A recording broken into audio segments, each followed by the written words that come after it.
right, welcome back everybody to KnowItAllDM Entertainment. I'm KnowItAllDM. How's everybody doing today? I'm doing great, hanging out on Empyrion Galactic Survival Creative Mode. So you guys may be wondering what's been going on with my channel the last couple of weeks. And I know my content has been relatively low, and last week I didn't have anything new come out. I do apologize for that, but there is a very good reason for it. I have been working my butt off to create some amazing blueprints for Empyrion. And those of you who have been with my channel for a while may remember my old ARV line of structures and vehicles and such. And for those of you who don't know, ARV stands for Advanced Reconnaissance Vanguard. And yeah, the Advanced Reconnaissance Vanguard, which it's a faction that I created as part of the United Coalition of Humanity, United Council of Humanity, whatever they are, the UCH, the human faction. And their goal is to head into space, into uncharted territories, and basically set up forward bases that the UCH can then use to get a foothold in the galaxy. And so I've been busy updating and reinventing the UCH's Vanguard fleet. So the Advanced Reconnaissance Vanguard is now online and uploaded to the workshop, or it will be by the time this video gets put up. It's not actually done at the time of my recording. Anyway, but once everything is perfect, I will upload them, or near enough to perfect. And so let's just go ahead without further ado, and I'm going to introduce you to the Advanced Reconnaissance Vanguard structures, ships, and fleet. So we're going to start. First of all, this is only a fraction of what I've been working on. So we'll get to like 80% of what I've been working on, and you'll see a little bit more later in an upcoming series that I'm going to start. I'm going to restart the Omicron Akua series. I'll explain more about that when I do. But anyway, back to the Advanced Reconnaissance Vanguard. So here we have the ARV Command Center. The ARV Tier 1 Command Center is a base that you can build. Let's see, its resources are mostly stone. Because most of the bases, in fact, all of the buildings, the bases, are made purely out of stone. And they don't have that high of a resource cost. All ARV bases are equipped with solar power with a pentaxid generator, or not pentaxid, a promethium generator backup. And they all have they're completely airtight and usable, but they're all specialized in function. The command center is specifically the constructor building made for construction, as well as you've got your command center buildings here. Now you may be saying, but this is useless. This is, all pointless stuff. Well, right now, yes. But in a minute, or in a little bit later in the episode, later in this little playthrough thing, you're going to see exactly what this room is for. So you've got your little generator room in here with your small generator, your fuel tank, your solar capacitor, and then you've got your Wi-Fi up here as well. Now the Wi-Fi, every building has a Wi-Fi, and that will allow all your buildings to be able to connect. So you can just press F4 and you can connect to any of your buildings or your vehicles or anything. So we got the command center, the vehicle bay, the barracks, and I'm slightly out of range of the starport, but that's okay. You've got an ammo box because this thing is equipped with 4 cannon defense turrets. Now, the cannon defense turrets are primarily useful before you get your defensive structures online. And they help afterwards as well, but not nearly as much as the defensive structures themselves.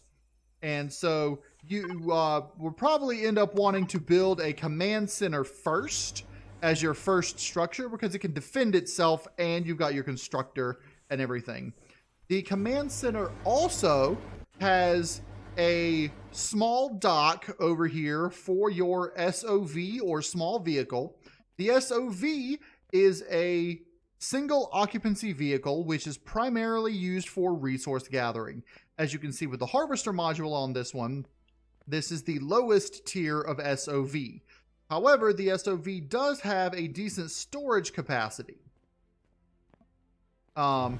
This one isn't fully up to date because it's still got cargo boxes here, and I'm going to end up updating that and making it be container extensions because I realized that the first building that you can build where you can spawn in an SOV on is level 5, and the SOV is level 3, and putting container extensions would make it level 5, so it would match that as well, just for consistency's sake. And it increases the carrying capacity of the SOV. Now, the SOVs aren't the fastest vehicles, but they are meant for working, for hauling little, like the resources and such, not for getting around. That purpose falls to the Cheetah. The Cheetah is a small vehicle. This is the Mark IV Cheetah, which is the highest / fastest level Cheetah that you can create. The lower level ones are made of lighter material, but they all have an extreme acceleration and can go up to 50 meters per second, which is the fastest you can move with a hover vessel on the planet. So, as you can see, I zoomed out way out, and we don't want to go to those yet. We don't want to come back to this base. I'll explain more about those later. But as you can see, the Cheetah is the fastest hover vessel the ARV has, and there are 4 different types of Cheetahs, and each Cheetah is equipped with 3 of these small cargo boxes. That's 1, 2, and then there's one on the other side to make 3, because it's not really meant for carrying large amounts of stuff. It's meant for getting around, going from one place to another. So if I was, if I had like my base and a friend's base and I wanted to take something over to my friend's base, I could just store up to, 125 in each of these cargoes and then just jump over there. Like if I wanted to take ore or something. Be that as it may, or I guess moving on to the next thing, the next structure you're going to want to build after a command center is going to be a barracks. Now, the barracks is where you basically live. The barracks has your medical, your food, and your sleeping arrangements, as well as your bathroom area. So the barracks is basically your living chambers. You've got your food processor, which you can pull from this fridge and place into this fridge, or vice versa, whichever you wish. You've got a clone chamber, because this is lower level than the medical chamber and all that. And you've got a medical constructor that you can use to pull from there and place into here. So that, both constructors or both food processors are pulling from that, but utilize one as medical and one as food. And as you can see up there, it's got the fuel tank and oxygen station. Our next building that we would build is the vehicle bay. The vehicle bay is where you house all your hover vessels primarily. And we have a wide variety of vehicles to choose from. At the moment, the hover vessels are limited to the Cheetah, the SOV, the Rhino, and the Apex. The Apex is an advanced planetary explorer. The Advanced Planetary Explorer is a small small exploration vessel, but it is decently high tiered to the point where you've got a clone chamber, a med station, oxygen station. You've got everything you could need for exploration. It even has a detector built into it when you spawn it. It does have a small extender, which is required to keep its CPU optimal. but that doesn't require any special resources or anything. You've got a constructor that you can pull from probably from here, the main constructor input, and output it there. I think these actually would do the fridges, and then this one here pulls from the constructor input to the constructor output here.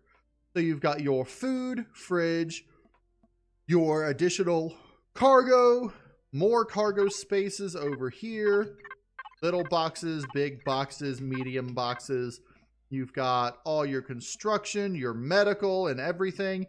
And you can carry 4 passengers in the Apex. So if you're going to explore, the Apex is your optimal exploration vehicle. Now, as you can see over here, we've got the Mark II SOV with the mechanical drills and the Mark III SOV with the laser drill.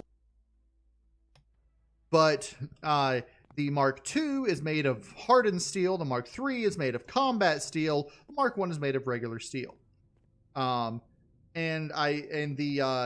These progress in a similar fashion from carbon composite to steel to hardened steel to combat steel on the one outside.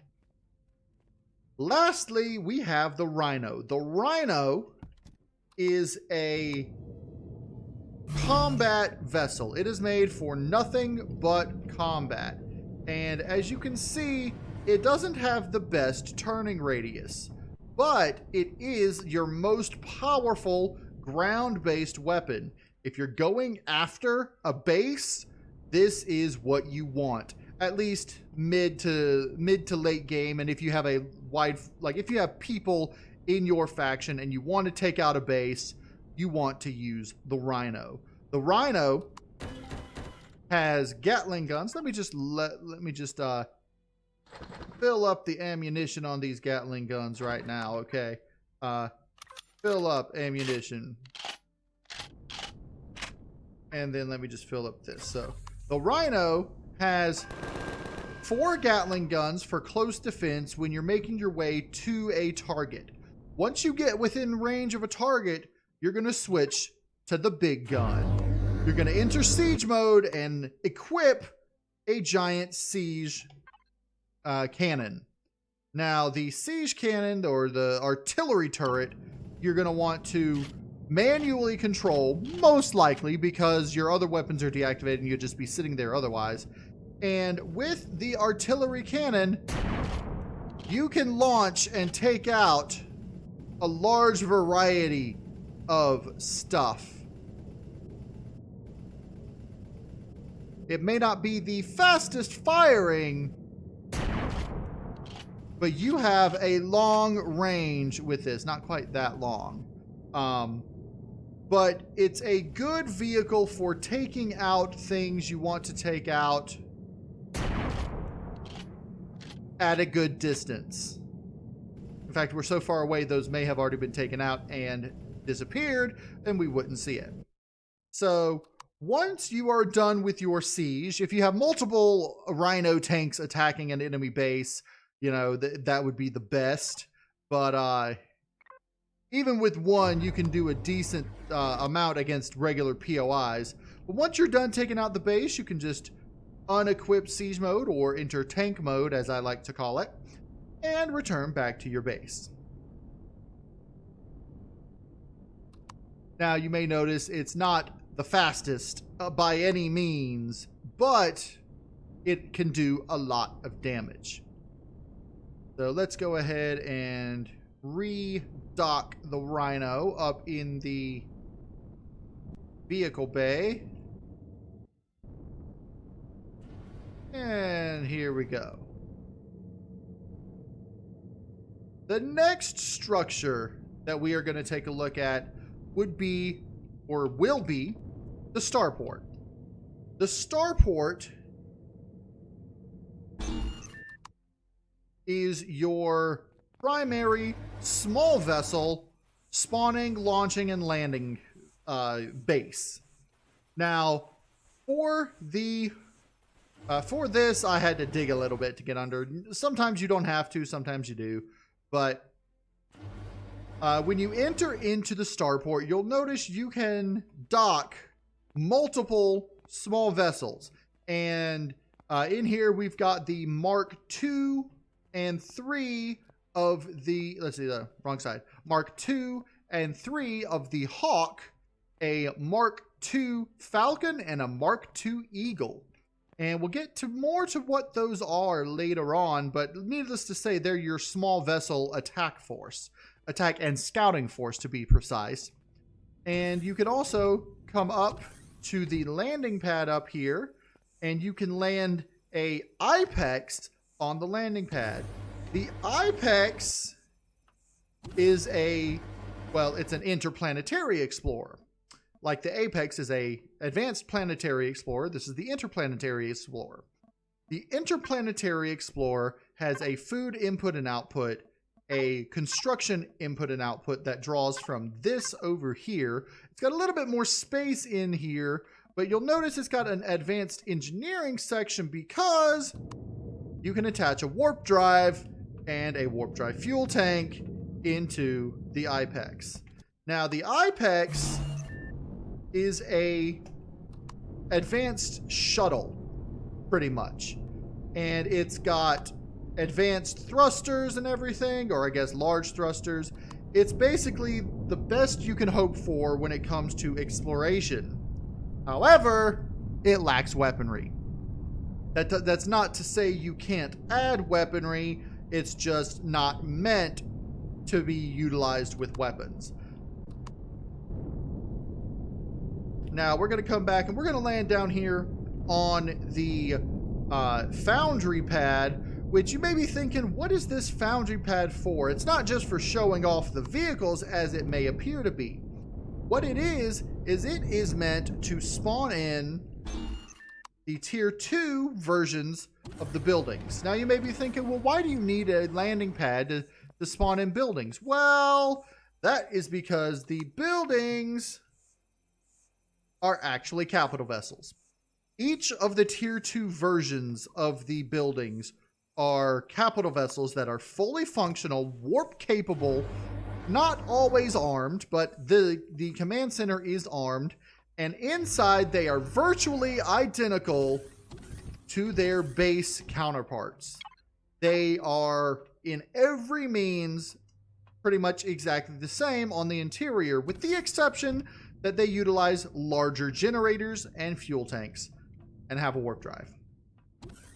That's where we get into this thing, which is your cockpit. Yeah, I know, it's a disappointment. You're thinking, well, what are they going to do with all this? It's a cockpit. But it's basically a thematic thing that you know, with docking your or the command center type feel. Anyway, so we've got your tier 2 command center, your tier 2 barracks, which in the interior is virtually identical. You've got a cockpit over to the side, plus some additional medical supplies, your warp drive fuel tank. Everything else is pretty much the same. Your vehicle bay. The vehicle bay, again, virtually identical, except for with a cockpit. And finally, the starport. The starport, again, interior, virtually identical, except with a starport and a little bit extra cargo space, you know, to utilize cargo space. But otherwise, identical. Now, whenever you are landing and taking off with one of these structures, you'll notice that the ramps at the bottom retract.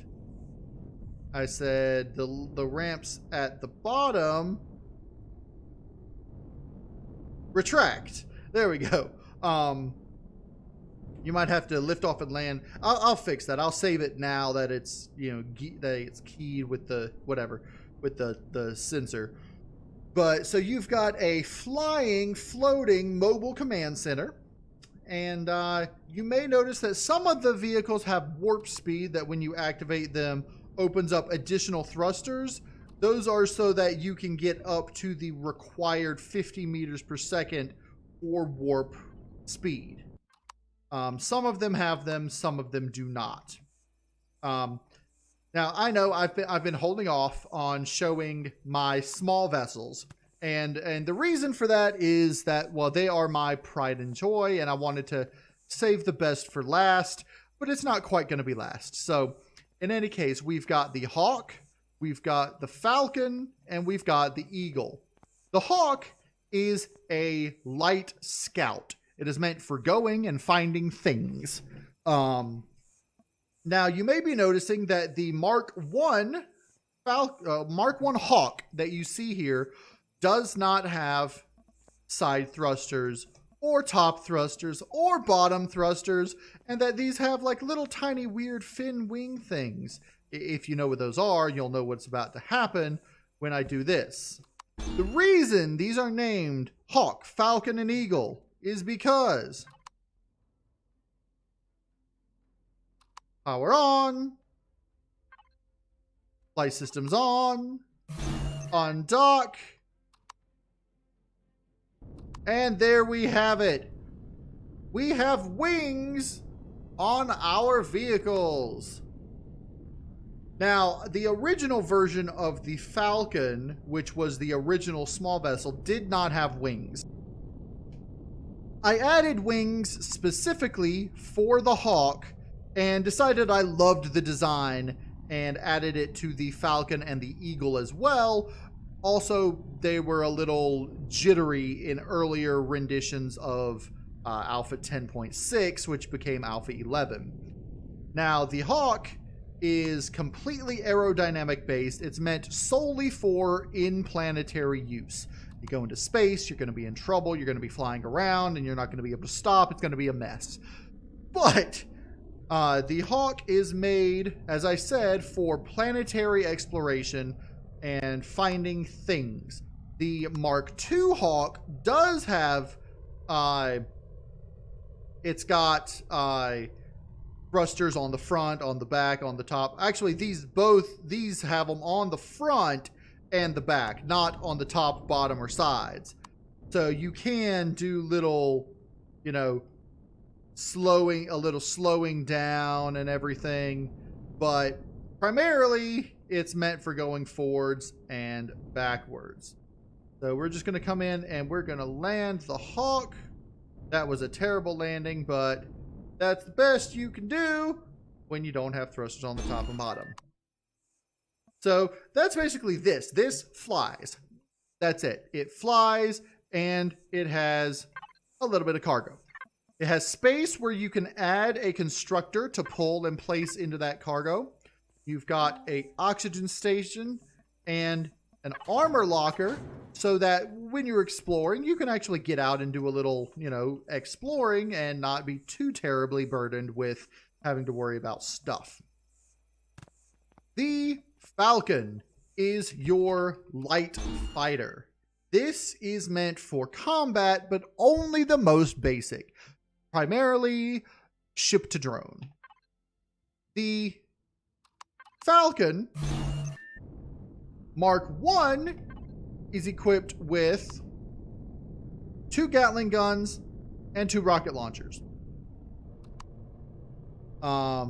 Which, when you activate the weapons, will activate and will be, usable. And you can basically use it to fight off drones and stuff like that.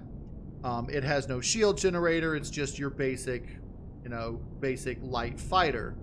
Whoa.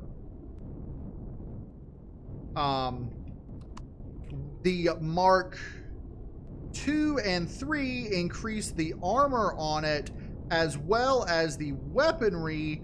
The Mark III, actually no, there's only a Mark II of it.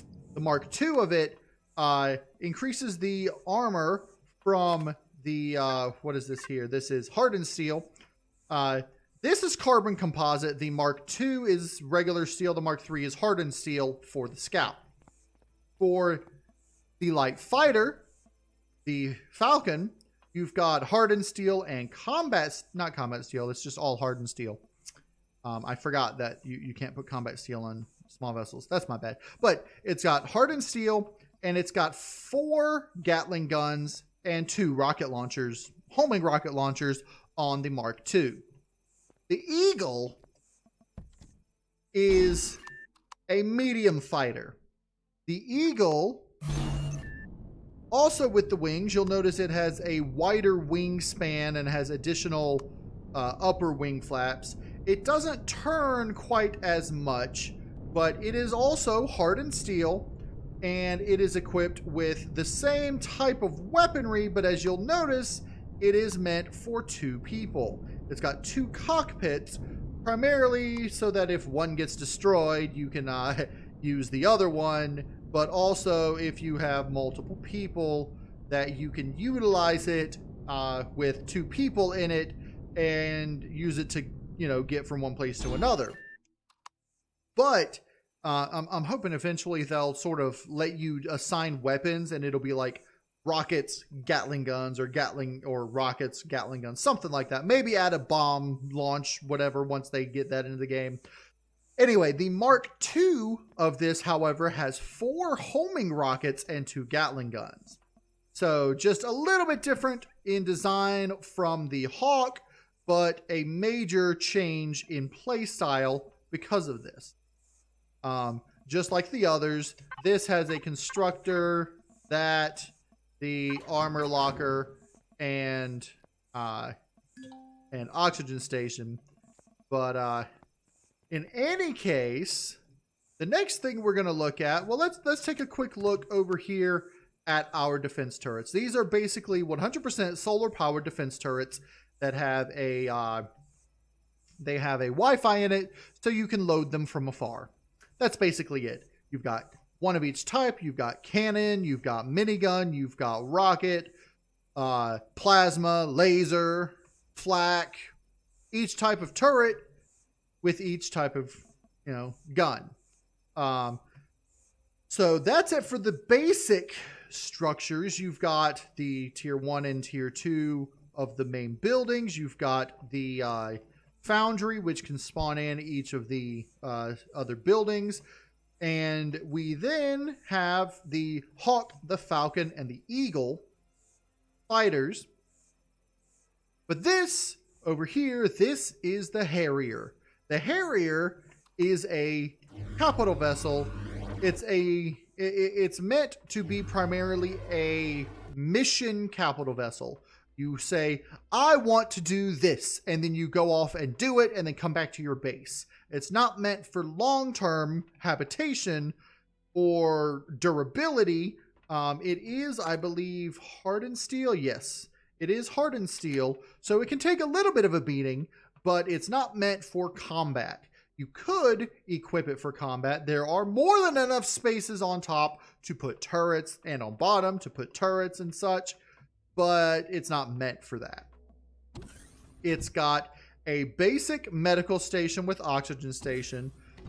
You've got your warp drive, grav generator. You've got your power generators, your constructor. The constructor pulls from here, which has 160,000 units, and places it in here, which only has 32,000. And you've got your SOV bay. You can pull an SOV up into here via this little thing here. You've got your bunks. The Harrier is meant for a crew of 1 to 4, so you can use it even in multiplayer. You've got your refrigerator, and then your food processor that just pulls and places in that one there. And you've got a little bit of extra cargo over here with your armor locker, and finally the cockpit, where you can hold 3 passengers and your pilot. Now, hold on. Just like the other vehicles that are named after birds, the Harrier has wings. I figured I'd just go with the same similar design and everything. It's like a capital vessel version of the Hawk, Falcon, and Eagle, Harrier being another type of bird of prey. So with all those, you have, I would say, 75% of what I've been working on the past while. Now, finally, the last thing to show off is the Mark II command base. I have not yet made a Mark 1. I'm going to have to convert it into a base, but I figured turning it into a capital vessel first was the way to go. The command base is your all-in-one capital vessel. Now, like some of the other vessels that require smaller components, or you require more RCS or CPU components specifically, and I'm going to list those that do.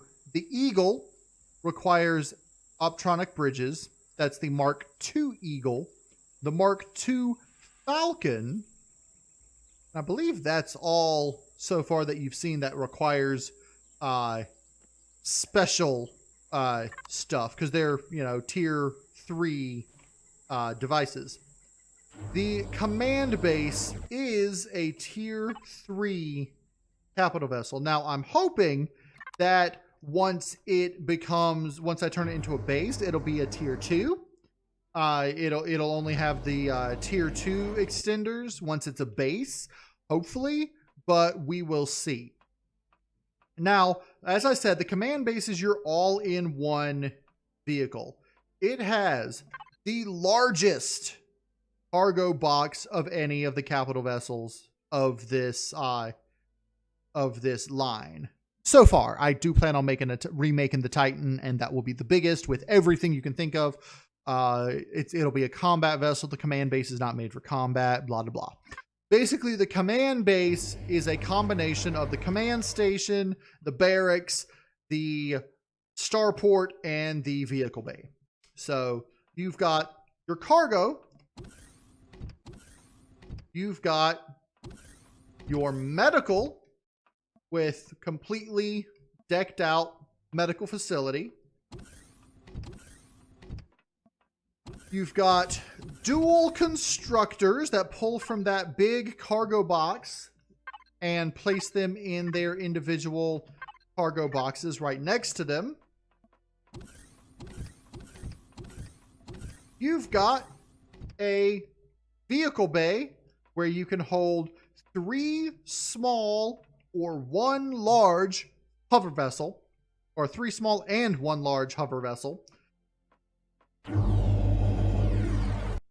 And you can come in and out from this side or the other side with this one. You've got a second level, which will come out on your landing, what do you call this? The starport carrier that can hold 4 of your, of the Hawk, Falcon, Eagle, small vessels, and they can go up and out, just like at the starport. And then over here, you've got your living quarters and bunks. So you've got your food processor. This actually pulls from the cargo bay down here. Over here, you've got your primary food storage, secondary food storage, and your medical storage, so that the medical processor pulls from here, the food processor pulls from here, and this is just an extra fridge in case you need it. So everything's pulling from its own thing, You've got a TV and a couch, and it's a lot more luxurious than the barracks. However, the housing area is just about the same, with the, same 4 bunks. And you've got your restrooms over here with the toilet, the shower, and your vanity. Now, like the others, this place is completely oxygenated. Up here, you've got your exterior thing, and you've got a landing pad that completely lights up when you come into land, unlike the starport, which does not light up yet. I might fix that in the future. But the starport does have the little flares, which will guide you in. And finally, we've got the bridge. The bridge has your cockpit and an extra passenger seat. And I'm probably going to need to add a few more passenger seats because you're going to want like, you know, 3 to 5 people on here probably. But it's also meant so that one person can utilize it. Now, like the others, this is completely warp capable in space, but on the planet, it is extremely slow and not very maneuverable, but it has everything you could need except weaponry. So there you have it. The primary focus of the ARV Advanced Reconnaissance Vanguard line is, as you can see, to be a mobile base operation to place down bases that can move from one place to another, or to place down a stationary multi-structural base. And yeah, basically it's a really interesting way to do things. Now, some of you may have noticed that my vehicle designs and my structure designs and such are reminiscent of the